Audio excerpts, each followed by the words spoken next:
බෝවන් සුබෝදෑසනක් කියලා ප්‍රාර්ථනා කරනවා. ඔන්න අද අපි අරන් ඇවිල්ලා තියෙනවා සුපිරිම එපිසෝඩ් එකක්. සිංගප්පූරුවේ ට්‍රැවල් කරනවා නම් සතියකට සිංගප්පූරුවේ ජීවත් වෙන ඕනම කෙනෙක්ට try කරන්න පුළුවන් ලස්සන විදිහේ බෝට් ට්‍රිප් එකක් ගැන තමයි අද අපි කතා කරන්න යන්නේ. අපේ වීඩියෝ එකත් එක්ක සම්පූර්ණ රැඳිලා ඉන්න. එතකොට අපි මේ වීඩියෝ එක තුළ පැහැදිලි කරනවා මේ එක්ස්පීරියන්ස් එක ගන්න කොහොමද කියන කාරණේ පිළිබඳව. ඉස්සෙල්ලා මේ ට්‍රිප් එක මොකක්ද කියලා අපි කතා කරොත් එහෙම මේක ඇවිල්ලා World War 2 කාලේ පාවිච්චි කරපු ගොඩබිමත් සහ වතුරෙත් යන්න පුළුවන් විදිහේ බෝට්ටුවක් සහ ජීප් එකක් කිව්වොත් නිවැරදි. මෙන්න මේ ජීප් එක තුලින් සන්ටෙක් සිටි වලින් අපි ගමන ආරම්භ කරලා සිංගප්පූරුවේ රට ඇතුලේ තියෙන ලස්සන පරිසරය බලාගෙන යනවා. මලායන් ඉන්න පැත්තට. එහෙම නැත්නම් සිංගප්පූරුවේ කලං රිව එක ආශ්‍රිතව බොහෝ ස්ථාන නරඹන්න. ඉතින් මේ වලට දකින්න පුළුවන් අපි යන්නේ යන ගමන. ඉතින් මේ ටුවර් එක පුරාවටම මේ සිංගප්පූරුවේ තියෙන අයිකොනික් ඉතාම ලස්සන තැන් බලාගෙන පාර දිගේ මේ ටුවර් එක පැය භාගයකුත් වතුරේ පැය භාගයකුත් මෙන්න මේ විදිහට තමයි මේ ටුවර් එක සකස් වෙලා තියෙන්නේ.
ඉතින් අපි මේ ටිකට් බුක් කරන්න හැටි එහෙම නැත්නම් මේ ටුවර් එක යන්නේ කොහොමද කියලා කතා කරොත් එහෙම මම මේ මගේ වීඩියෝ එක පහළ ඩිස්ක්‍රිප්ෂන් එකේ දාන්නම් වෙබ්සයිට් එක. මෙන්න මේ වෙබ්සයිට් එකේ ලින්ක් එකට ගිහිල්ලා ඔයාලට මේකේ ටිකට් බුක් කරගන්න පුළුවන්. ටිකට් සිංගප්පූර් එහෙම නැත්නම් සිංගප්පූර් ටිකට් කියන මෙන්න මේ වෙබ්සයිට් එකට ගියාට පස්සේ ඔයාලට බලා ගන්න පුළුවන් සිංගප්පූර් ඩක් ටුවර් ඔරිජිනල් ඩක් ටුවර් ඉංග්‍රීසි and Mandarin භාෂාවෙන් එහෙම නැත්නම් චයිනීස් භාෂාවෙන් සිලෙක්ට් කරගන්නත් පුළුවන්. ඉතින් මේකට ගියාට පස්සේ ඔයාලට බලා ගන්න පුළුවන් 60 min Singapore duck tour land and water. ඒ කියන්නේ විනාඩි 60ක් මේ ටුවර් එකට අපි යන්න තියෙනවා. මේ ටුවර් එක යනකොට විනාඩි 30ක් වතුරේ විනාඩි 30ක් ගොඩබිමේ තමයි අපි යන්නේ. ඉතින් මේ යනකොට ඔයාලට ටිකට් එක බුක් කරනකොට සිලෙක්ට් කරන්න පුළුවන් මොන භාෂාවෙන්ද ඔයාලා ලයිව් කමෙන්ටරි එක ගන්න කියලා. ඔයාලට ඉංග්‍රීසි භාෂාව තෝරගන්න පුළුවන්. එහෙම නැත්නම් මැන්ඩරින් භාෂාව එහෙම නැත්නම් චීන භාෂාව තෝරගන්න පුළුවන්. ඉතින් මේ ගමන යද්දී මේ ටුවර් එක යද්දී ඔයාලට ගෙවන්න වෙනවා එක්කෙනෙකුට $49ක මුදලක්. ඒ කියන්නේ ටිකට් ප්‍රයිස් එක $49ක් $49ක් කියලා ගන්නේ ලංකාවේ මුදලින් බැලුවොත් 11000ක් විතර වගේ වෙන ගාණක්. 11300ක් විතර. ඉතින් ඒ ගාණට ගත්තත් පාඩු නෑ. ඔයා සිංගප්පූරුවේ විසිට් කරන්න එන කෙනෙක් නම් සිංගප්පූරුවේ මේ ලස්සන එන්ජොයි කරන්න එන කෙනෙක් නම් සිංගප්පූරුව කියන්නේ මොකක්ද කියන එක පිළිබඳව සිංගප්පූරුවේ තියෙන මේ අයිකනික් ප්ලේසස් ටික මෙන්න මේ අයිකනික් පරිසරය රස විඳින්නට නම් ඒක නැත්තම් ඒක එන්ජොයි කරන්න නම් මේ වගේ ටුවර් එකක් ගන්න එක කාටවත් පාඩු වෙන්නේ නැහැ. $49ක් රුපියල් 11300ක් වගේ ගානකට ඔයාලට මේක පර්චේස් කරන්න පුළුවන්. ඒ පර්චේස් කරලා මෙන්න මේ විදිහේ ඉතාම සුන්දර view එකක් එක්ක බොහොම ලස්සන පරිසරයක ඔයාලගේ මේ ටුවර් එක එහෙම නැත්තම් මේ සිංගප්පූරු ට්‍රැවල් එක එන්ජොයි කරන්න පුළුවන්. ඉතින් මේක යනකොට අපිට දැක ගන්න පුළුවන් ඈතින් අන්නර විදියට cloud forest එක මේකත් ඔයාලා විඳින්න ඕන තැනක්. ඉතින් එහා පැත්තේ ඔයාලට ගියත් පස්සේ පේනවා gardens by the bay. ඉතින් මේ පැත්තේ වම් පැත්තේ නැවක් වගේ එකක් පේනවා. ඒකට තමයි කියන්නේ Marina Bay Sands Hotel කියලා. ඉතින් මෙන්න මේ ටික මේ වගේ වතුරින් ඉඳලා දකින්න පුළුවන් මේ වගේ view එකක් ගන්න නම් ඔයාලට ඩක් ටුවර් එකක් එන්න වෙනවා. ඉතින් ඊටාම ලස්සන පරිසරයක තාම ලස්සන විදිහේ අත්දැකීමක් විඳින්න නම් මෙන්න වගේ බෝට් ටුවර් එකක් ඇත්තටම ඔයාලට පර්චේස් කරන්න එක පාඩුයි.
ටික බලාගෙන ඔන්න ඔය විදිහට තමයි අපි නැවතත් ගොඩබිමට ආවේ අපේ ඩක් බෝට්ටුව ගඟේ ඉඳලා නැවතත් ඔන්න ඔය විදිහට ගොඩබිමට සම්ප්‍රාප්ත වෙච්ච අවස්ථාව තමයි ඔයාලා මේ දැකගත්තේ.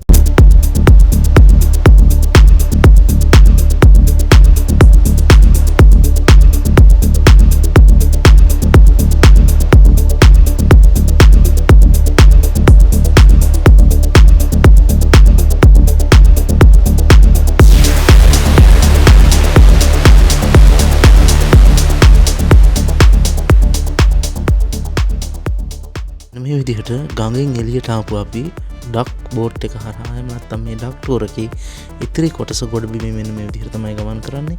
ඉතාමත් ලස්සන තැන් බලාගෙන තැන් හොයාගෙන මේ විදිහට සිංගප්පූරුවේ මේ ටවුන් එක පුරාම විශේෂිත ස්ථාන පුරාම ඔයාලට මෙන්න මේ ටූර් එකෙන් අත්විඳින්න පුළුවන් සහ රස විඳින්න පුළුවන්.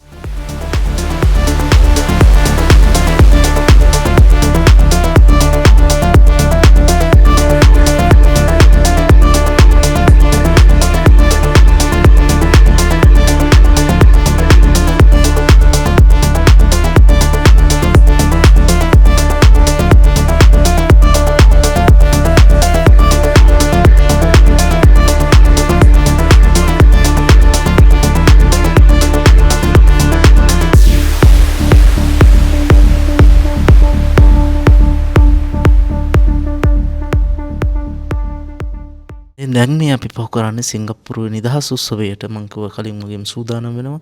ඉතින් ඒ සූදානම් වෙන ප්‍රධාන පීඨිකාව ඉදිරිපසින් තමයි අපි මේ දැන් ගමන් කරන්නේ.